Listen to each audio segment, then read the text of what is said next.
Okay. All right. Action. So, oh yeah. I know y'all know who David is, right? Y'all know David from the Bible. The one Jesus came from, you know what I'm saying? We all know David came from Judah, right? But I'm here to talk about, did y'all know David came from Perez though? If you knew that, you gotta say something. If you don't know who Perez is the kid that came from Judah and Tamar though.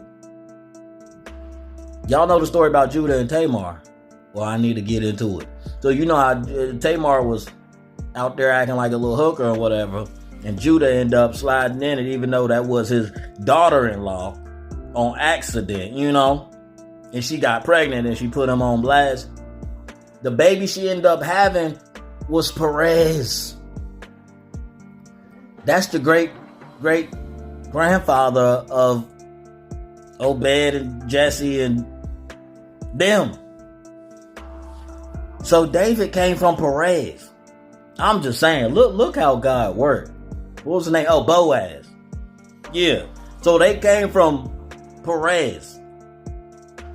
That's how he came from Judah. Because we don't never really think about how did David come from Judah, because it's a lot of people. Because it was like, 14 generations between David and Judah, I think. And then 14 between him and Jesus, right? But not only did he come from Judah, he came from Perez. He came from Judah and Tamar, though. God works in mysterious ways. This just goes to show you that God always know what he's doing. Even if you a mistake. Because Tamar was with the one brother. Then he passed away. Then she got with the other brother. He pulled out. God took the spirit out of him too. Y'all remember? Then she was waiting on the youngest brother. She said, went out there and did her thing. Had his cane and stuff, brought it back. Like, no, you the pappy. And Perez, that's the baby she had. Ended up being a great-great-grandfather of Boaz when he got with Ruth. And they had Obed, who had, so on and so forth. Down to Jesse, to have David.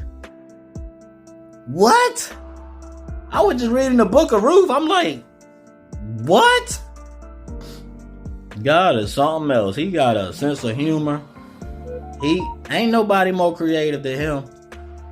But have you gave your life to Christ yet? That's my question. You need to go to your nearest church and get saved and give your life to Christ. Go and get baptized and get that sprinkle.